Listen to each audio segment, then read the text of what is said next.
Hey, welcome to Chiropractic Lifestyle Podcast. And by the way, man, go to YouTube, subscribe to these, because the podcasts we've given so far and the guests we've had on there, I get so many accolades of people saying thank you. They're using the one-liners on their patients. We're creating more lifestyle people, and that's the purpose. And all of these guys are so purpose-driven. We have a great friend of mine. A, he's Italian. B, we're both the same age. I'm like 2 weeks older than he is. So that makes us even closer. And, there's one thing we notice about all these purpose-driven people. They all have big practices. They all have great retention. They're all seeing families, and they see a whole bunch more people in 2 hours than most people see all day. Not because they're trying to build a big practice, but because people flood into them because of who they are, their message, and they tell the truth, and it's not watered down. So you were on the Chiropractic Lifestyle Revolution initial event, Dr. Doug DiSiena. And man, you've been a leader. You've been on the board of the ICA. I mean, you've done so much for the profession, not to mention the impact in your community, and you're in your 60s and still going strong, looking pretty cute too, by the way. I want to say that. Well, listen, I want to take you on a date soon. Yeah. We were just talking about that, our next motorcycle date. Yep. Yeah, man, we're still turning the crank. And you know what? It's not because what's in it for me, quite frankly. It's like, what's in it for them? And we have so much more to do. And quite frankly, our profession has not done a great job in our communications, which is why, Fred, what you do is so critical. Like, I want to take what you do, and I want to tell everybody about it. Because if a quarter of our profession really took seriously how we communicate, it's not, again, I know the short term is, well, let's build my practice. It's so much, it's the matrix of humanity is what we're trying to build. It's not like the practice, it's not that provincial. It's about the bigger vision, right? Yeah. Well, and let me say, everything that we've done in communication so far, what's been the strategy? Now, you guys may not agree, but hear me out. Because I experienced this. The strategy has been hope. Why is it hope? Because we believe it's through patient education that people are going to get it. And the reality is that's not how people work. So I did that for the first 11 years. Patient education, you go to a seminar. How's your patient education? Well, we use these 6 pamphlets, and then you look at, well, what's your PVA? I mean, what's your retention like? That's your patient education. But what I learned through studying human behavior, like, I found that, man, isn't it funny that some people just don't care about your information? That's what I noticed, man. I mean, we've shouted the principle from a megaphone, on an orange crate, you know what I mean? As loud as you can, blowing people's hair back, and some people still walk out. So I'm like, what the hell? And so that's when I started studying human behavior. And geez, man, how does Tony Robbins get 15,000 people across 2,000-degree colds? That looks like chiropractic to me. Right. So someone walks in with back pain, how do you make them go, oh, so this is really a lifestyle? Oh, I get it. Can I bring my family in? And can we change the healthcare system in our family for every generation to come? Right. How do you do that? It's not through patient education. Sometimes some people get it, but not 9 out of 10. And that's what we're going for. Right. For the first time, I don't know about you, but the first time I went to a Dynamic Essential, and we're talking to chiropractors, so they should get what that means. I was blown away. I came home and I started telling everybody like the 33 principles of chiropractic. Like, you know what that did to my volume and to my PVA? Nothing. It didn't do anything. It was like I had all this passion now, but it didn't translate. Like, that's not what they needed to hear, right? Oh. It's not about, like, you were quoting Stevenson's 33 principles. It's good that I get it, but now how do you translate that passion, the potential for their what? To that person. Right. That's the magic. And when you transfer that emotion from your heart to theirs, and then they get it, like you said, not in the reptilian brain, but when they get it in their prefrontal cortex, and becomes embedded in their soul, then they're going to be asking you if they can bring their whole family in. Absolutely. And funny that you should say that, because one of the reasons that I gave up on patient education, because they're always going to get the information, right? Patient education is automatic. The question is, what does that person need to hear? One of the questions I asked myself, three questions. One, how do people make life-changing decisions? Because chiropractic is a life-changing decision. Two, how do I get them to look at chiropractic like I do? Because if they did, it's an automatic lifestyle. Three, how do I get them to ask me, not only can I be a patient, but can I bring in my kids? And with those three questions, I started studying human behavior and then developed a whole, now it's not patient education, it's a patient experience, right? Information they have to remember, an experience they can't forget. Now, let me say one more thing, because think about it. You had experiences in childhood. You and I are 62 years old. I can remember shit at 5 years old. I can put myself right back there like it was yesterday. I mean, I can name these things that happened in childhood where I can see that picture playing like a video in detail, 58 years later. 100%.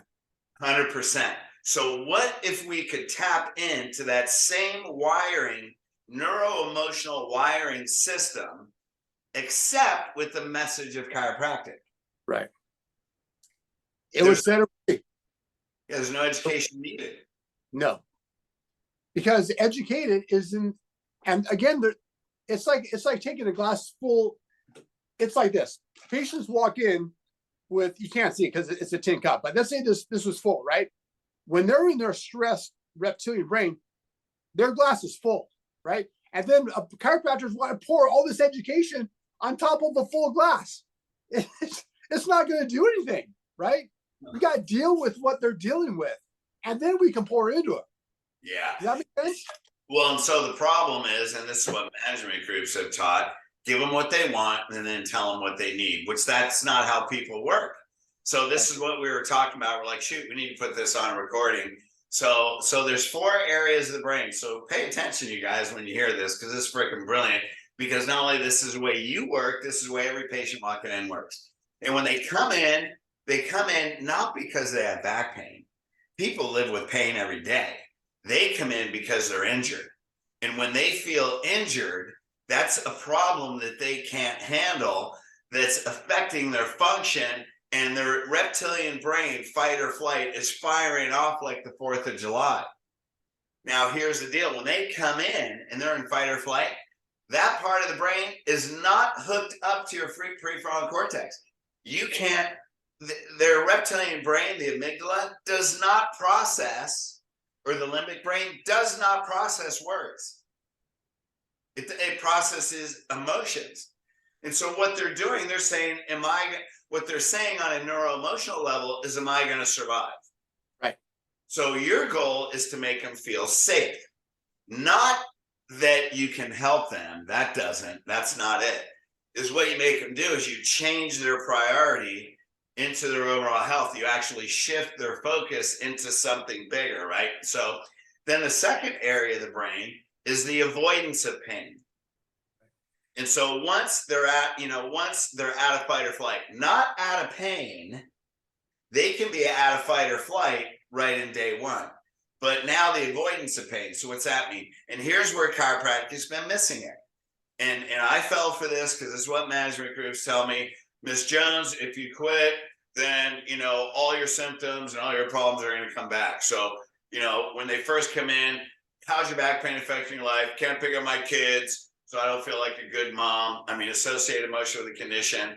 Now the problem's gone. Doc, I feel great. I can pick up my kids. I'm a good mom. I'll come back and my back hurts. Well, if you discontinue, your back's going to hurt, and then you can't pick up your kids. That's the avoidance of pain. That is not long-term change. Right. And so that's where people, you say, well, if you quit, you're going to lose your results. Now, you've taken care of tens of thousands of people, and I'm sure you've done this in your earlier years. You say you're going to lose your results. Do people go, Dr. Doug, I never thought of that. I think, you know what? this is really a lifestyle. I'm going to come the rest of my life. And can I bring my family? And I'm going to tell my neighbors, I'm going to tell everybody, I'm going to tell my mom and my aunts and my uncles, and I'm going to get my cousins in here just because I never thought that my back pain would come back. Right. Doesn't work that way. Yeah. You can't reason with an unreasonable mindset. I know. So anyway, the third area of the brain is it's got to be easy. And so, and this is another thing, sorry to take this, but I want to go through as far as brains, and we're going to get into this is good stuff. We need this. Well, and this is why when people are making their appointments and they're on a schedule, and they'll go, you know what, I'll call you on Wednesday. Wednesday's another decision. You know what, I'll call you on Friday. It's another decision. You know what, I'll call you on Monday. When they have to make a decision over and over and they're not booked in advance, or they don't come as a habit, it's too hard. Right. That's one of the reasons people quit. It's not easy. Right. And then the fourth reason is pleasure. So get this. Pleasure releases dopamine. Right. Dopamine gives you courage, motivation. Dopamine comes from purpose. Right. So that's the highest inspiration. When their purpose of a chiropractic lifestyle is to have confidence in the strength and health of their family, they're always in a pleasure state. Right. And now check this out. So how do you know that everything you do is based on pleasure? Well, are you married? Do you go through short-term pain for long-term pleasure? How many people have kids? Because I just adopted a 14-year-old girl again, right? After my first set of teenagers, got another set of teenagers. How many people go through short-term pain for long-term pleasure? And you raised a couple of kids too, right? Yeah. Yeah, and so, you know, how many people went to chiropractic school? Short-term pain, long-term pleasure. How many people own a business? Lots of short-term pain for hopefully long-term pleasure. So if you don't know these four areas of the brain, and your communication system isn't taking you through those four areas, you are not retaining people at the level that you hope your patient education is going to do. Right. So true. So true. And again, the bigger picture is that we're not, I know you keep on talking about PVA and to be able to practice and for chiropractors to make more money and have more success, but it's really about them. It's really about, again, like I said earlier, the matrix of our community, the humanity of what we can do when we have society functioning not in their reptilian brain, but in their actually loving, kind, grace-giving prefrontal cortex. I mean, BJ talked about that a long time ago. Yeah, now you know what's amazing? Here's what you're not saying. You are in your clinic for the community, not for yourself. You're not in your clinic because you want to build an amazing life. Yes, you already built an amazing life. But you go into your clinic because your clinic belongs to God, that belongs to the community, that belongs to the county, that belongs to the state, the country, and the world. Right.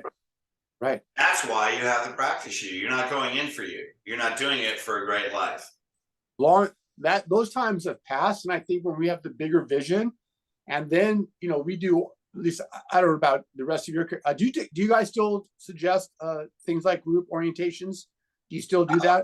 Workshops, yeah, absolutely. You have to. Yeah. So you know what? Somebody just told me not too long ago that in colleges they're telling these new students, "Oh, that doesn't work because people just do Zooms and they don't show up in person anymore." I'm like, so in our office, Fred, I don't know if you're aware of this, but we do 3 orientations. I don't do 1. My patients just don't go to 1. They have to go to 3. I mean, 1 time doesn't get, I didn't go to DE 1 time, right? No. We didn't get the philosophy 1 time. So 1 session with me doesn't get it. And it's my time to really, talking about a dopamine hit, when I get them in a room and I'm on fire and I'm passionate and I'm transferring this emotion to them, they are feeling that. They're feeling my dopamine and it's affecting their dopamine. And like, yeah, I want this guy, right? And like, I can't wait. Like, I wish such and such was here. And that's how we do it. Like, they show up, and I don't want to hear these students are telling me, because I have lots of interns, right? Yeah. And these students are telling me, oh, but my teachers are telling us in practice management that we don't have to do these orientations anymore. I'm like, are you kidding me? It's when we set them free. It's when we want to destroy these past paradigms, as you're talking about. Yeah, and then I would say, well, why is he teaching and not practicing? And I mean, hey, there's certain colleges like Life University or Life West or whatever, where, some of the teachers actually are very successful in practice, but the average chiropractor out there, probably like at LACC and, whatever, if they're teaching, they're not practicing, and usually find out they weren't that successful in practice. So they're belief systems. I almost feel that these people graduating chiropractic college, I feel like in some of these institutions, not all of them, but some, like the one that's by my practice, SCU, I feel like it sucks. It's like a vampire, man. It sucks the passion out of them. And as you know, when you intern with me, what's the requirement, Dr. Fred? That they go through elite. Yeah. Have to understand communications. I don't care if they learn CBP. I do, but I don't. What I do care about is, can they communicate with the patient? Again, not for them, but an improper communication.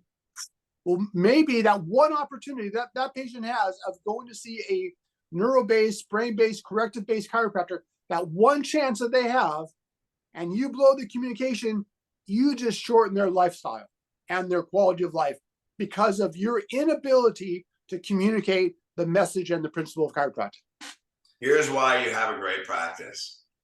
Because, and it says in the Bible, and you're an ordained minister, you got to be faithful with a little to be really much. Like, you want a big successful practice lifestyle, then you got to be faithful with every person.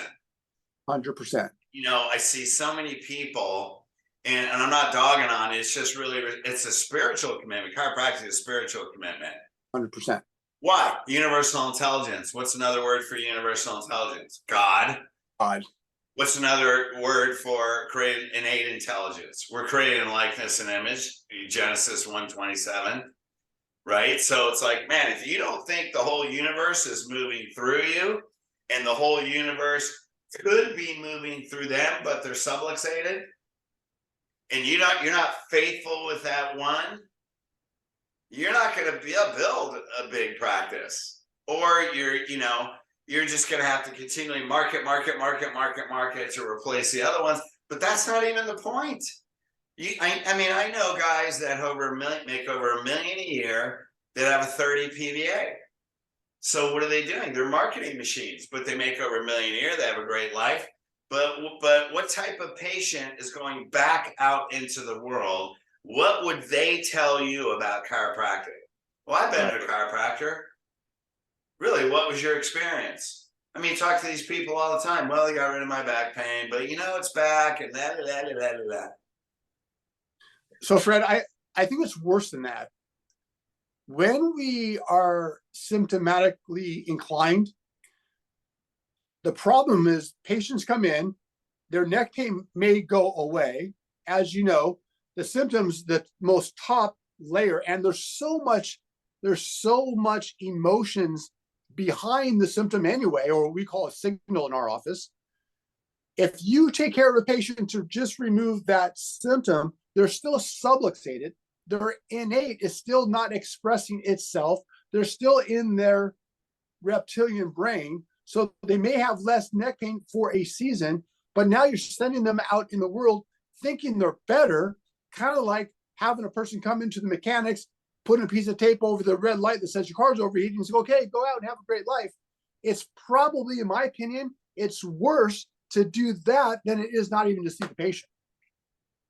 It's yeah, that's a high standard. So, here's what we said through COVID. I want to make a comment on that because my brain's racing while you're going through this. And I agree. I mean, haven't we created enough pain patients already? So you look at, here's a great question. Who do you want to be to your patients? Do you want to be just another chiropractor? You want to be the pain guy? Because then my question would be, and this is gonna raise the hair on the back of people's necks, and you may not like me after this. How many people went and got the shot and didn't ask you first? Right. Because who did they trust? So they came to you as their chiropractor, but they went to the medical doctor for their health. So who do you want to be to your patients?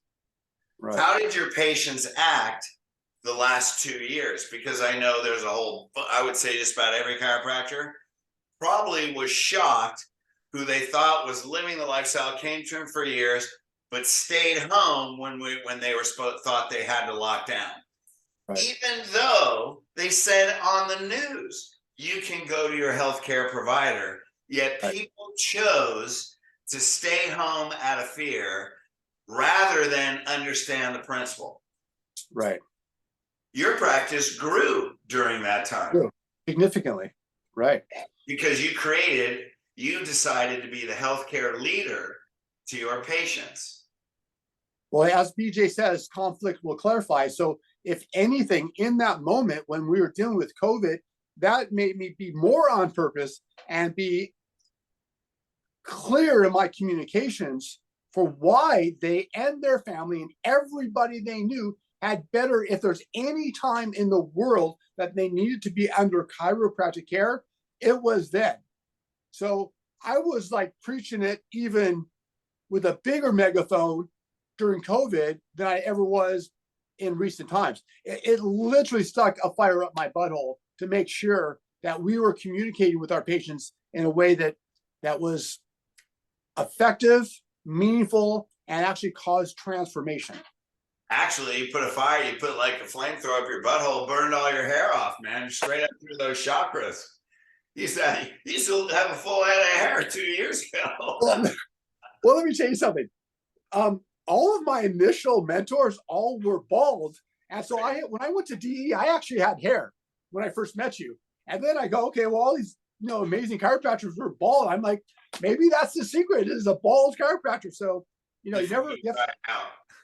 what? It makes me more when I go in between my office, I'm more like wind resistant. I slip through quicker. Yeah, isn't that awesome? Well, hey, let's just say your megaphone through those 2 years was so big that cops came to your office many times to slap your hand and tell you what you shouldn't be doing, and you marched their ass right out of your office and never changed anything. Absolutely. And in fact, the last, because they have a record, they keep a record of who they're going into. I didn't know this. And the first dude came in and basically said, I'm going to shut you down. And I had of course it was like, I think it was like 4:30 in the afternoon. Our front office was full. And, I told you the story. My son-in-law, I was in with the new patient of all things. He knocks on the door. He goes, Dr. D, you better come out. I'm like, I'm in a consultation. Like, I have short consultations. They're intense. It's like uninterrupted time, right? Like, don't distract me while I'm in a consultation. He's like, no, Dr. D, you really need to come out. And then there's just like cop waiting for me. Like, what the hell?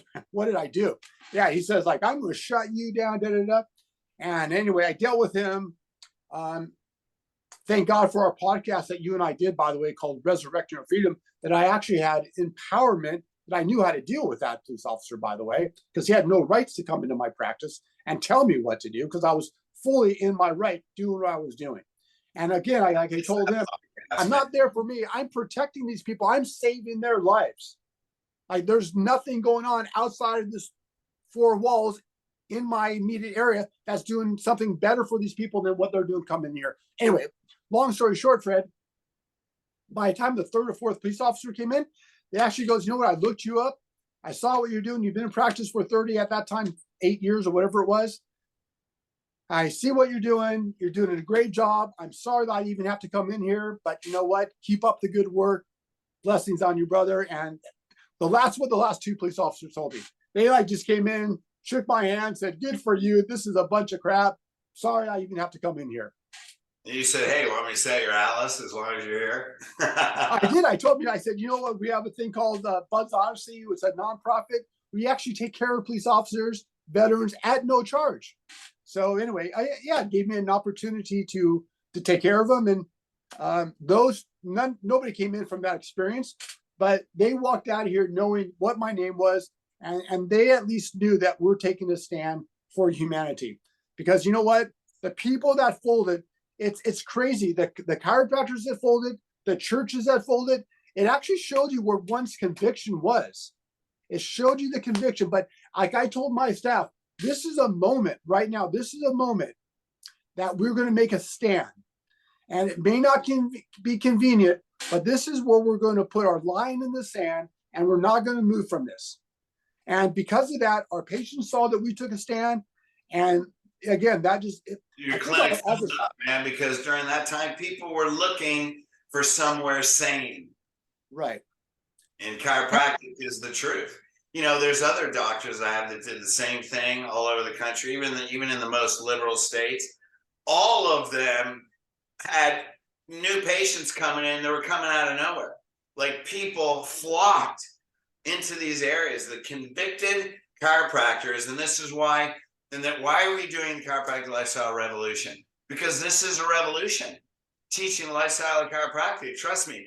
Do you think that is the last genetically engineered virus that's going to come along? Do you think that's the last vaccination that's going to come along that is going to kill people? Hell no. We're just beginning. Right. Yeah, so it's amazing. You know, I didn't lose one patient to COVID. That's a wellness patient, but yet I unfortunately know of many people that died and got seriously injured. And I'll tell you this: I regret something, and I won't share this name, but it was my tax attorney. I started with him in 1985. I got referred to him my second year in practice. And for a while there, he and his family were coming in. He is a Jehovah's Witness. So his religion prevented him from, or prohibited him from, getting any vaccines. And, you know, life gets busy, and he was in a couple cities away. I referred him out to another chiropractor because it was more convenient for him. He stopped going. He was seeing me once a week, him and his entire family. He stopped seeing me about 7-8 years ago. I referred him to what I thought was a, neurological based corrective, which I turned out wasn't. So he stopped seeing him during COVID. He ends up getting the COVID vax because, for whatever reason, this type of injection was the first type of injection that Jehovah's Witnesses, according to him, were allowed to take because it didn't have any blood associated with the vaccine, apparently. So long story short, I get a call from my tax attorney, and he goes, Dr. D, you're going to be my last return I'm going to retire. I'm like, what's going on? He goes, yeah, I have this second shot, and I had a cerebral stroke within days of getting the mRNA vaccine. Like, I'm thinking to myself, number one, I'm pissed at the chiropractor that I referred him. He told me stop seeing the chiropractor on a regular basis. And where was the chiropractor that I referred him to? I won't say a name, but Dr. Fred, like, where was he in this, in the upside down truth of this thing we call this pandemic? Where was that chiropractor interfacing with him and his family and telling him where true health comes from? Where was he? Could have saved my tax attorney's life.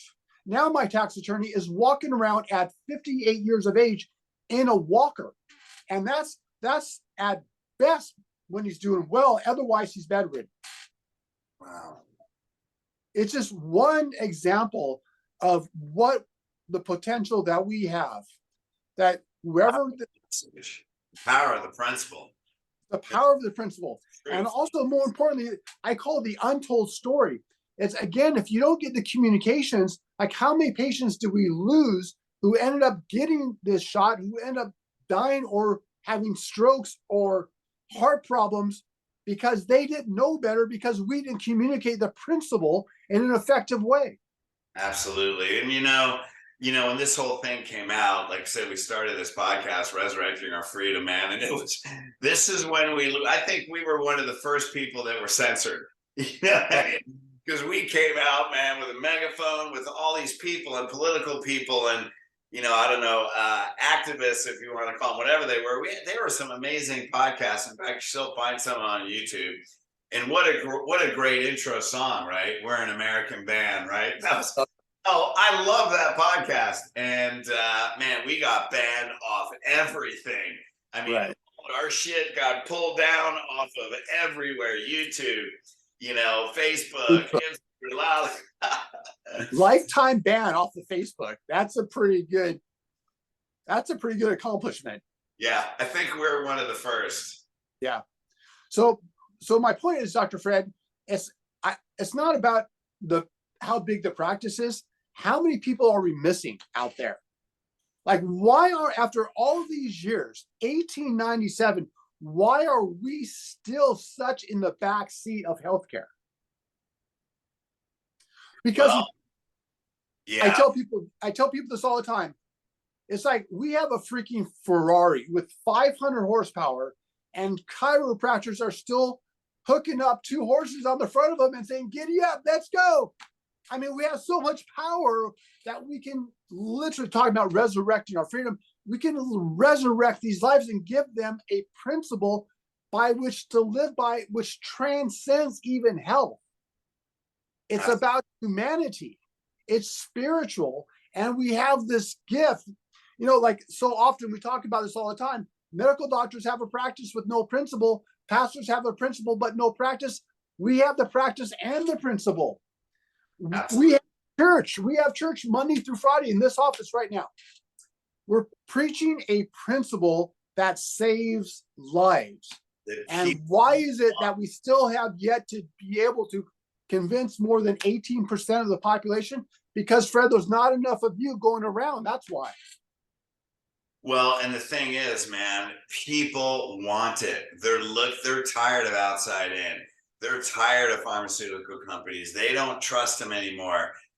People are questioning the media and what the messages are. Like, this is our time, which is why we're doing the chiropractic lifestyle revolution, so we can get noticed lifestyle, and we want to create a revolution. So when you're listening to these podcasts, man, share them, bring more chiropractors in there. Let's get the principle.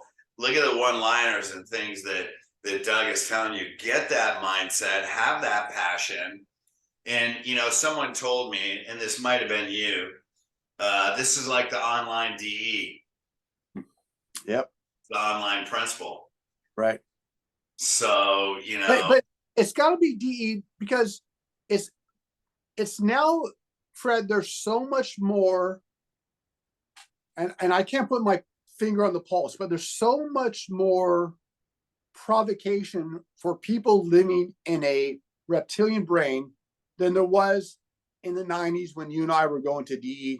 In my opinion, and I have no science to prove this, all I know is 1 in 5 girls are cutting themselves. We know that anxiety is through the roof.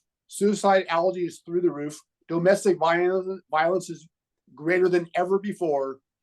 There's something out there going on that's putting people into a deeper fight-flight response.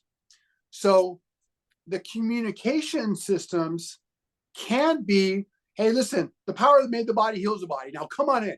Like, that stuff just doesn't resonate like it did 30 years ago. And that's great. I love to say it when I'm at a chiropractic convention. It's awesome. But that's not effective, Fred. We have to understand the science of communication, because I take responsibility for everybody that walks through this door and their family.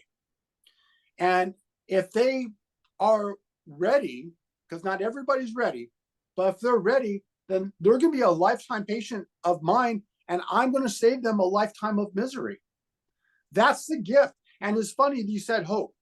I think you know the story. When I was at my sickest and I started seeing the chiropractor, God spoke to me twice. I was lying on that vinyl adjusting table, and the voice that I heard, Fred, and you can say I'm crazy, but I actually heard an audible voice as if I had headphones. It came from the inside of my head. It said, "You have been made well through chiropractic, and I'm going to now give you hope where hope was lost so that you can give hope to others." That was my message when I was 17 years of age. That's all I wanted to do since I was 17. And you said at the top of this podcast, you said, we are there to give hope. Absolutely. But we don't want to use hope as a strategy in community. No. We want to have a guarantee, right? We don't want to give out information and hope they get it. Yes, we want to give them hope. So those are different, right? We want to give them hope, absolutely. But do we want to educate and hope they get it? Like, now look at what you said. Look at your certainty. When a patient walks in, I'll paraphrase. Basically, you said, I take responsibility for the family. So when one patient walks in, and this is the problem, so many people are focused on closing a patient or getting a patient and then hoping they get it to bring their family in. This is your intention before you even walk in in a consultation. You already know that you've already put your sights on their family. You already know that you're going to talk to them on day one about the lifestyle and their family.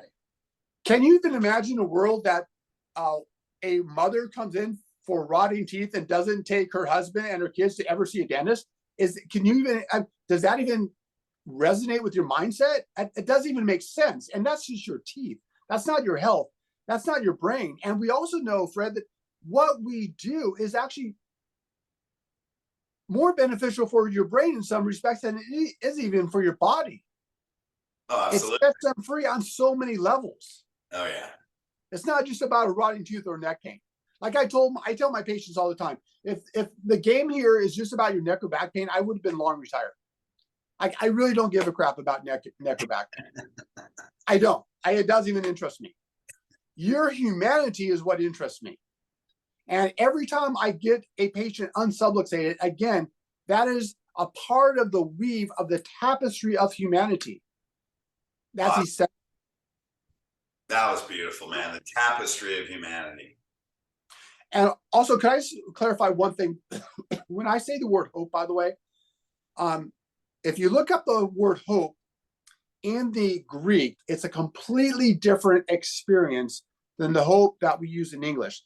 So it's like, it's your birthday and you say, well, gosh, I hope I get such and such for a present. Or, you know what? It's going to be the weekend and I hope it's going to be good weather for the weekend.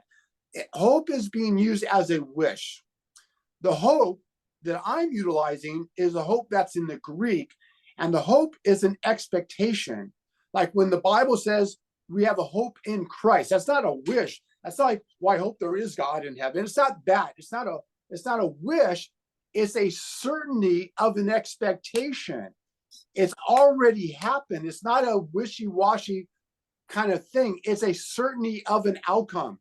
So when we have hope in Christ, it's a certainty in him, right? It's not a wish.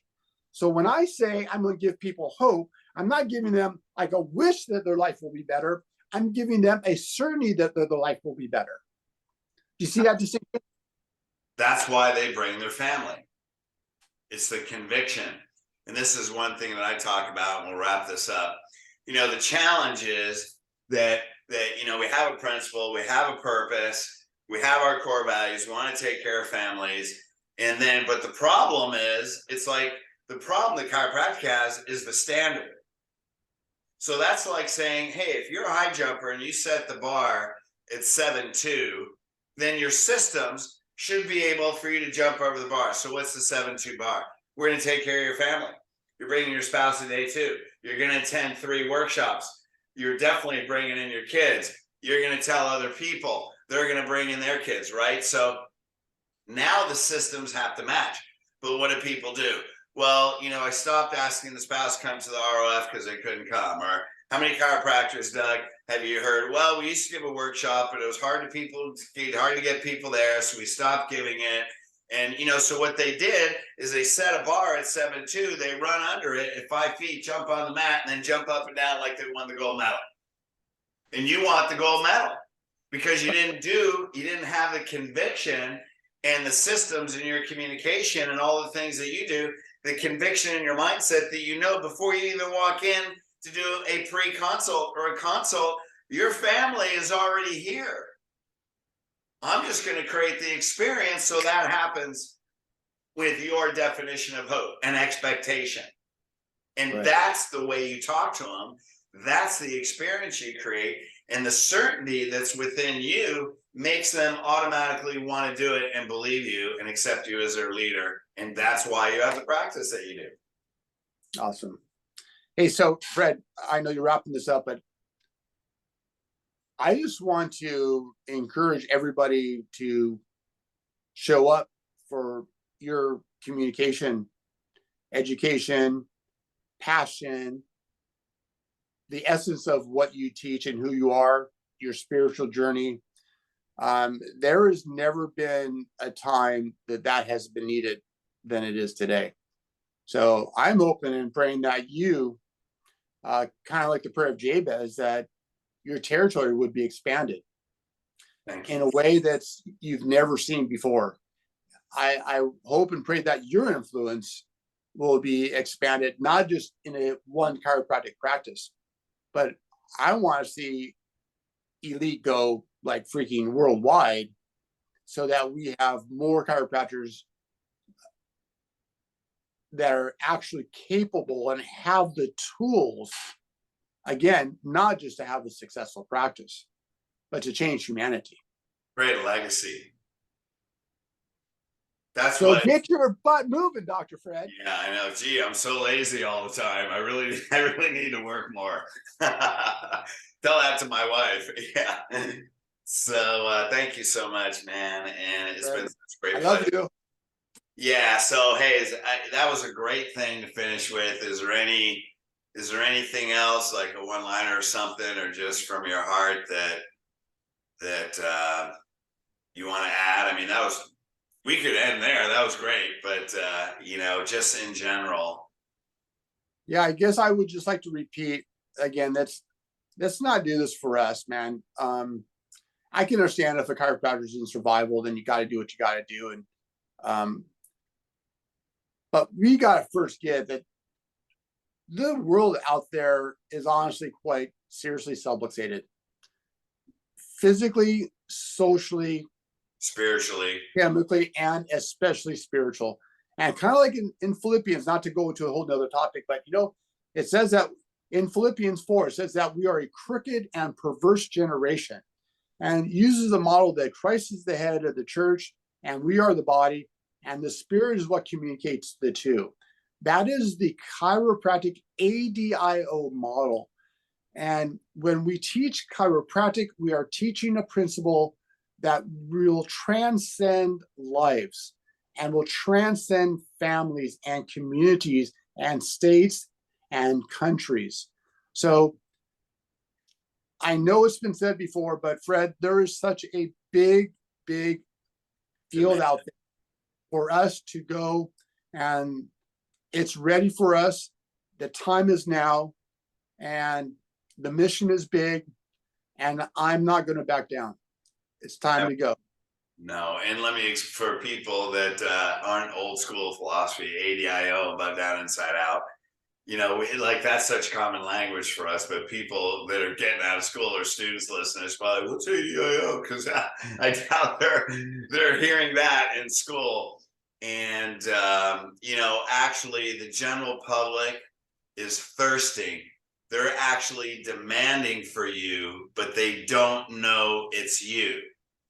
Right. But when you tell them, they will know it's you. They will come and they will bring others because they are thirsting for that spiritual inside, above, down, inside out. There's two problems in the world, man. One, above, down, inside out belief system, meaning spirituality. There's more people seeking God and spiritual of all evolution online than ever before. And they're searching for the above, down, inside out healthcare. They're searching for inside out healthcare and an inside out life. Your message, this message is the only problem that's going on in the world today. Right. And you 100%. solve that problem, get ready. Start getting a bigger space because you're going to need it. Yep. I had added 1,000 square feet to my practice. Yeah, how awesome is that? Yeah. I know. I need to go. I love you. I love you too. You're a hero. Keep it up. I pray for you all the time, buddy. Thank you, man. Speaking of what we have to do, like I said in a second ago, that the chiropractic community needs what you have to offer them. And I pray that they have ears to hear and eyes to see what you got, because it'll change their practice and it'll change the people that they serve. Yeah, and the lives of many. All right, love you guys. Peace. Hey, go to YouTube, Chiropractic Lifestyle Revolution. Subscribe. Make sure we have your email, because you can go to Elite Coaching. Hey, we got a bunch of free stuff, free pre-consultation stuff. Just give us your email, because we're going to be doing another big Chiropractic Lifestyle Revolution event. We're going to have a bunch of speakers. It's going to be freaking awesome. Get on our list and let's stay and build this movement. All right. Love you guys. Peace.